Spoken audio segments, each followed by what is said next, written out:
I have wasted money on plants. Not a little money, years of money, seasons of hope, hours of work in the ground, digging, amending, watering, waiting. And the plant, gone, dead, disappeared, or worse, still alive, but slowly eating every other plant in the bed. Here's what nobody tells you when you're standing in the garden center, trolley full, card in hand. Some of the most popular perennials in the world are disasters waiting to happen.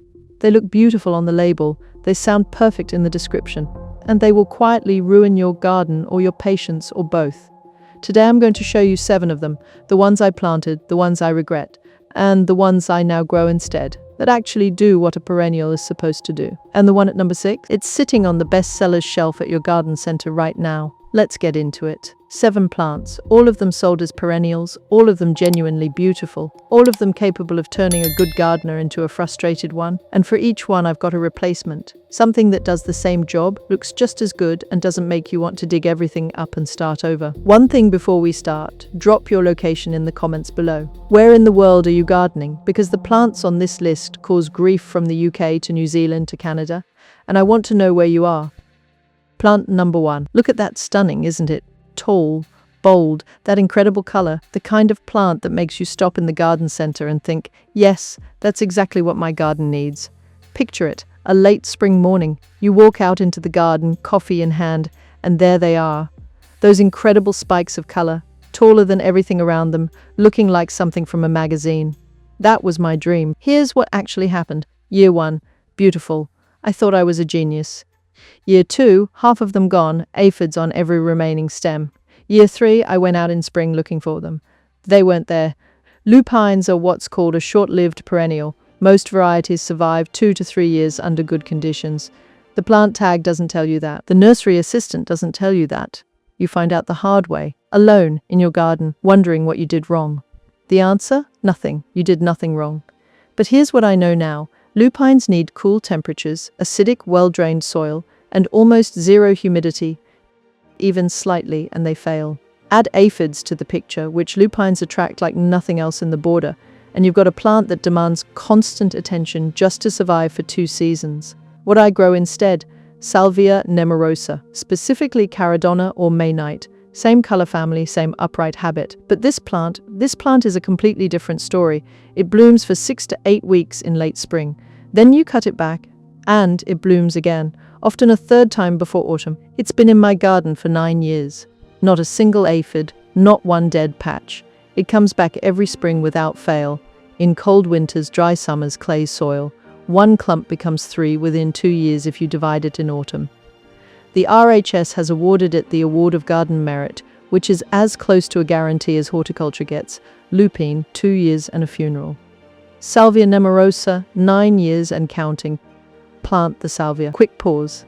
If you're watching this and you're not subscribed, YouTube will genuinely stop showing you this channel. Not slow down. Stop. If any of this sounds familiar, if you've lost plants you thought were going to last, hit subscribe now. It's free. It always will be. You've seen this one. That color. There is almost nothing in the plant world that produces that shade of blue, and those spikes, some varieties reach 180 centimeters. Towering, architectural, magnificent. I planted 12 of them one autumn. I staked them in spring. I watered carefully through the dry spells. I fed them exactly as instructed. 1 summer storm. 2 days of wind and rain. That was all it took. 8 of the 12 were snapped at the base. The remaining 4 were leaning at 45 degrees, held up by nothing but hope and garden twine. And here's the thing about delphiniums that nobody writes on the label. Even when they survive the summer, most varieties behave like short-lived perennials. 3 to 4 years at best, and they need staking every single season. Rich soil, consistent moisture, protection from wind. In a perfect cottage garden with infinite time, maybe. In a real garden with real weather, no. What I grow instead, Veronicastrum virginicum. Same height, same vertical presence, same architectural drama in the border. But this plant stands on its own. No staking, no fussing. In fact, the University of Sheffield's Biodiversity in Urban Gardens project identified Veronicastrum as one of the top performers for wildlife benefit and garden resilience in temperate climates. It blooms from midsummer into early autumn. The flowers are elegant, tall wands of tiny white or lilac blooms that move beautifully in the breeze without breaking, and it comes back reliably every single year. for decades. The only thing it asks of you is a spot in full sun and soil that doesn't sit waterlogged in winter. That's it. Delphinium, 3 summers of anxiety. Veronicastrum, plant it once, enjoy it for 20 years. These look perfect. Low-growing, tidy, that lovely spicy fragrance, the kind of plant you imagine edging a path, neat and cheerful from spring right through summer. Except, in anything other than perfect drainage, and I mean perfect, dianthus develops crown rot. The center dies out. You're left with a ring of green around a brown patch that gets worse through summer. The North Carolina State Extension, one of the most respected horticultural research programs in the world, specifically flags dianthus as problematic in humid or heavy soil conditions. Crown rot and center decline are listed as the primary failure modes, and the frustrating part? It often looks completely fine in the nursery pot. It looks fine for the first season, it's year 2 when it starts to fall apart, and by then you've already bought 3 more. What I grow instead, catmint, specifically Nepeta Walker's Low, same low spreading habit, similar color, that soft blue-purple that works with everything. But catmint is bulletproof. It blooms for 6 weeks in late spring. You cut it back by half, it blooms again in late summer. Bees will cover it from the moment it opens. I've counted 15 bees on a single plant on a warm afternoon. Hardy in cold winters, drought-tolerant once established, thrives in average or even poor soil. No crown rot, no fussing. It lives for years. It gets better every year. Dianthus, beautiful for one season, dying the next. Catmint, better every year, and the bees will thank you for it. Quick pause. If you're watching this and you're not subscribed, YouTube will genuinely stop showing you this channel. Not slow down. Stop. If any of this sounds familiar, if you've lost plants you thought were going to last, hit subscribe now. It's free. It always will be. One of the most planted perennials in the world, and I understand why. They're cheap, they're vigorous. That first season they look incredible. A mass of color that seems to go on and on. Here's the problem nobody warns you about. Each individual flower lasts exactly 1 day. The name literally tells you daylily. You get 1 day per bloom and then it's gone. Now, a single plant produces many buds over a 2 to 3 week period, so the overall display lasts longer than a day. But the peak is brief, very brief. And then there's the clump problem. Daylilies spread by underground runners. Within 3 to 4 years, your original plant has become a dense, congested mat, and congested daylilies stop blooming. The center dies out. You have an enormous green clump and almost no flowers unless you dig the whole thing up, divide it, and replant every 3 to 4 years. Forever. What I grow instead, Echinacea, purple coneflower.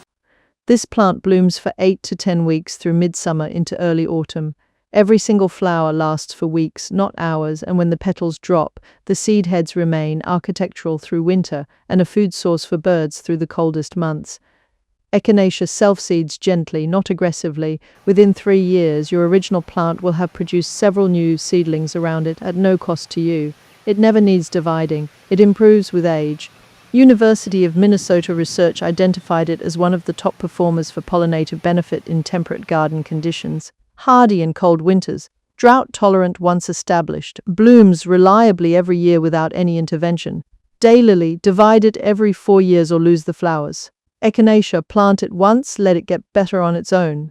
Before we get to the last 3, which of these have you grown? Drop it in the comments. Lupane, Delphinium, Dianthus, Daylily, or all 4. And tell me where you're gardening. UK, North America, New Zealand, South Africa. I read every comment and the location matters. Genuinely one of the most beautiful plants in this video. Picture a shaded corner of your garden in late spring, these arching stems covered in little heart-shaped flowers moving gently in the breeze. It's extraordinary. And then May ends. By midsummer, bleeding heart goes completely dormant. The foliage yellows, collapses and disappears, leaving a large bare gap in the border exactly when the rest of the garden is at its peak. That gap doesn't fill itself. You're left scrambling to plant something else in front of it, around it, over it every single year. The display is magnificent, the absence is a problem. What I grow instead in shade, astilbe, blooms a little later, early to midsummer, with feathery plumes in white, pink or deep red, and crucially the foliage stays attractive all season long. No collapse, no bare gap. The seed heads that follow the flowers are beautiful through autumn. Astilbe tolerates deep shade and consistently moist soil better than almost any other perennial. It comes back reliably every year and slowly expands, giving you more plant, not less over time. Bleeding heart, beautiful for 6 weeks, a problem for 6 months, and still be beautiful for the season, reliable for decades.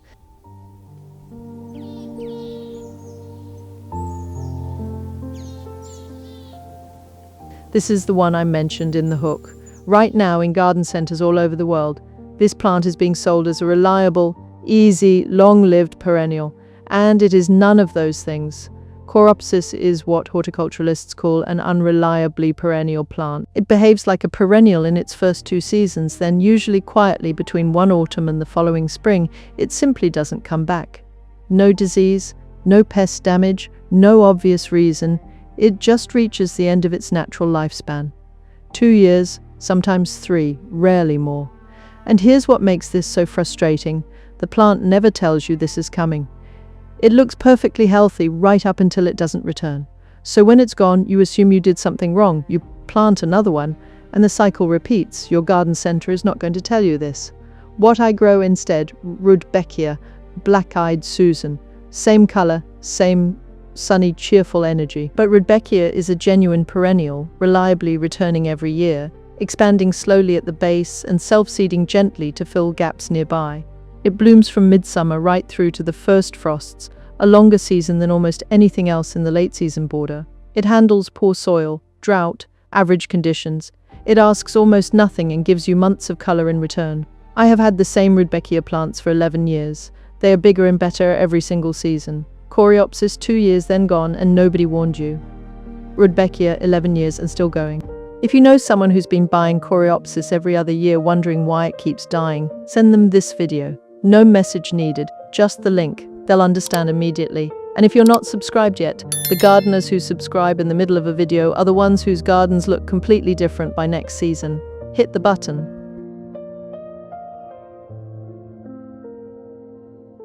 I need to be honest with you about this one, because this is the plant I wanted most.